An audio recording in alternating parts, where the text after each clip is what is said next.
Heya, it's Jeannie Jammer here again, and today in this video we'll be working on making some survival bracelets. Now I'm going to show you kind of two ways to do it, how to do it the regular way, and then how to do it with 2 layers. And I'm going to use the same bit of cord for it, and I'll just stop on the first layer to show you what that looks like, and then I'll continue on to the second layer to show you the final bit. Now, the rope I have here is technically like 12 feet long, and it's not really necessary to be 12 feet, it's just how I had it from when I ordered it a long time ago, so I decided to do the double layer bracelet because it comes a lot closer to using all of it without having to severely carefully measure and trim it up. Now, this is going to probably look a little silly and crazy at times, because that is just life for me. Okay, we're going to start by putting the loop, and you want to make sure you go halfway through the rope and bend it to get this loop, but you're going to want to try and get it in here, and it takes a little bit because it doesn't exactly like to be helpful, but you know, that's how you know it's not likely to come out too easily, since it wasn't too easy getting it in. Come on, almost got it. Just about. Nope, can't pick it. Come on, work with me here. This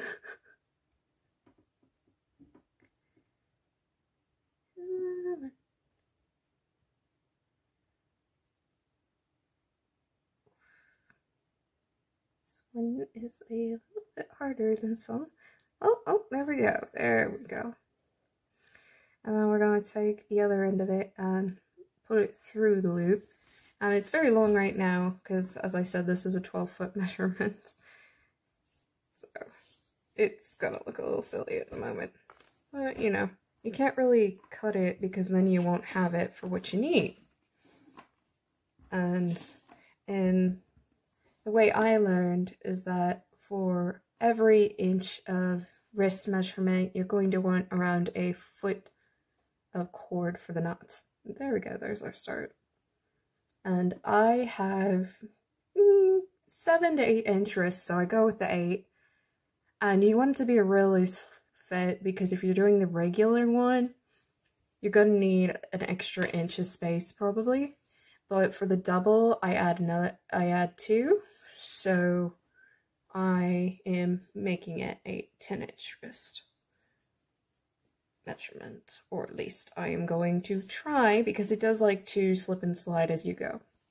Now, the cord likes to get a little flip-flopped when you're trying to put this next part on, but that's not really that big of an issue, because even if they end up going the wrong way on it, you can fix it without too much trouble. Hopefully, I will be putting this on the correct way. Actually, let's just make this easier on myself. And then it has to be. And if the cords aren't correct, that is a simple enough fix. That all you have to do is just maneuver one around the other.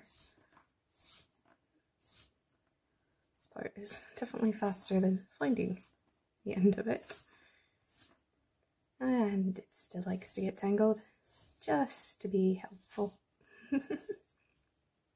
Alright, this is what I meant. It's kind of got him on the wrong way, so I'm going to just scoot the other one over it. There we go. Now we got that right. Alright, let's get this unbuckled so I can do the measurement that I need. Probably close to that. Let's give it... Okay, that's in line. So we'll go to about there, and that'll be 10 for me. Back over here. Alright. And now we come to the fun part where I actually ignore the instructions that I was taught with, because they never turn out the way they're supposed to. So I'm going to take these cords right here the way they are. I'm going to flip this, and I'm going to do just a bit of a knot back here. Now, this is going to take a little bit because, like before, very long, annoying cord.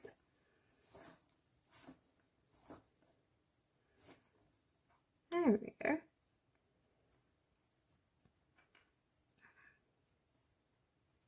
No, you're not supposed to be on it. Goodness. It sure likes to cause some trouble now and then. But you gotta try and get it tight while still not having it on there. Like I said, it doesn't like to cooperate. Yeah, that's relatively good. That'll work. Alright. Now, this next part, I will be honest, is very hard to keep track of if you're not paying attention. So don't be too hard on yourself. If you mess it up, you can just undo it and redo it. It's not really going to kill you. Okay. Now, try not to get confused by all the the cord in the background. Take your right one here, and you're going to put it under this. But it's going to have to go through the middle of your left one. And then that left one will go on top and through the right one. And as I said, it can get confusing at times because you are going to have to do the opposite on the next bit. Alright, so let's see if I did this right. Let's hope and pray that I have. So I think I have done it correctly. Let's see. Yes, I have done it right. As it is right there. Okay. Now we are going to try and do it the other way. And we'll put the left on the bottom and in the middle of this, which means we'll have to wrap it around like that, and the right will go on top and in the middle of the left.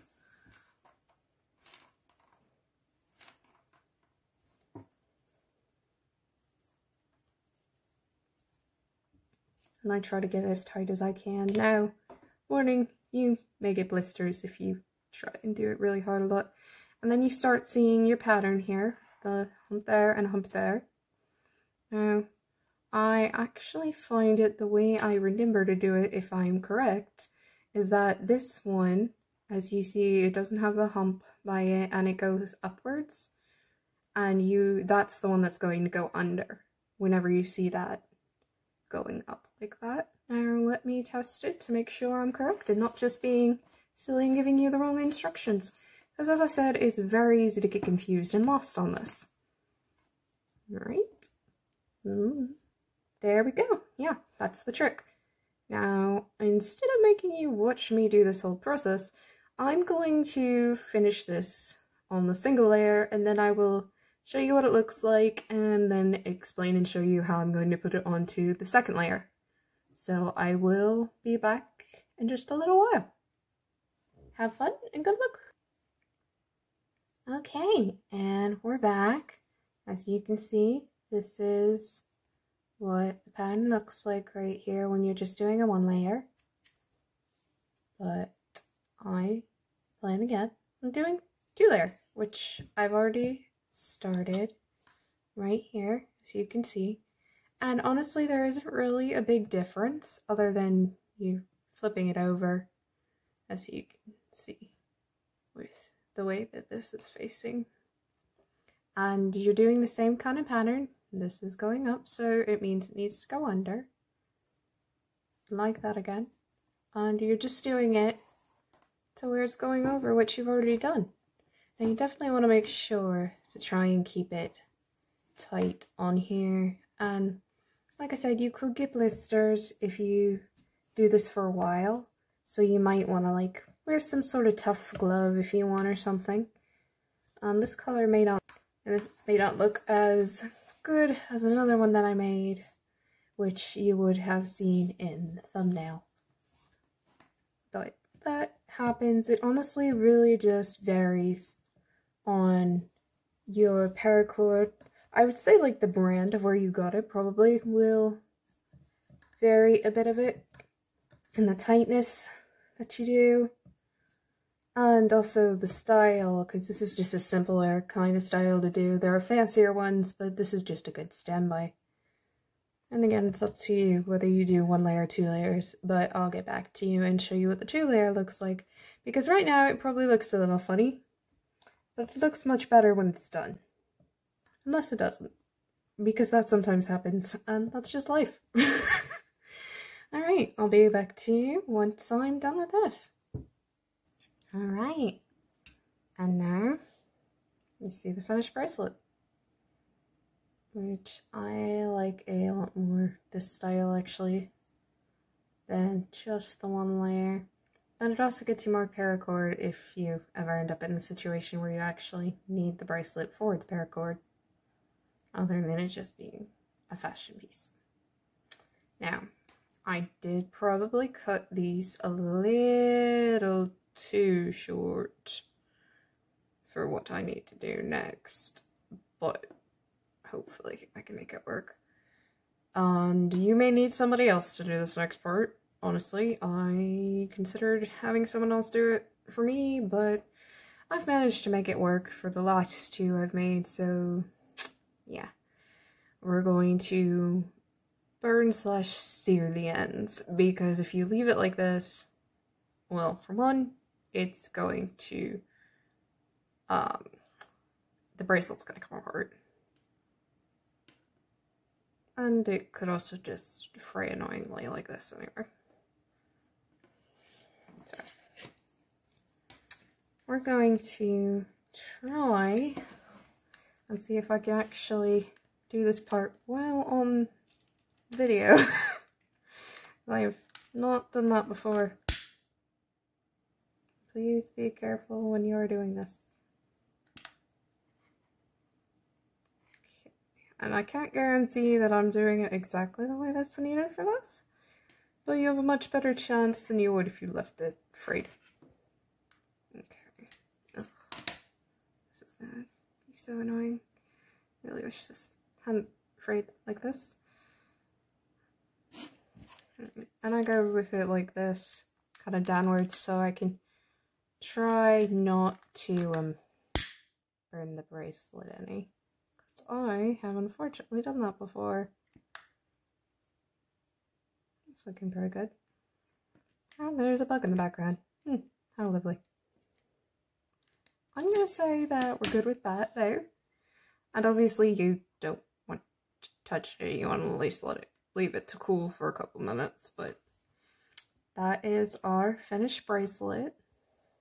And if you had any problems in the process, anything I left out may have been to make sure you scoop the knots up long while you are doing them on the cord base.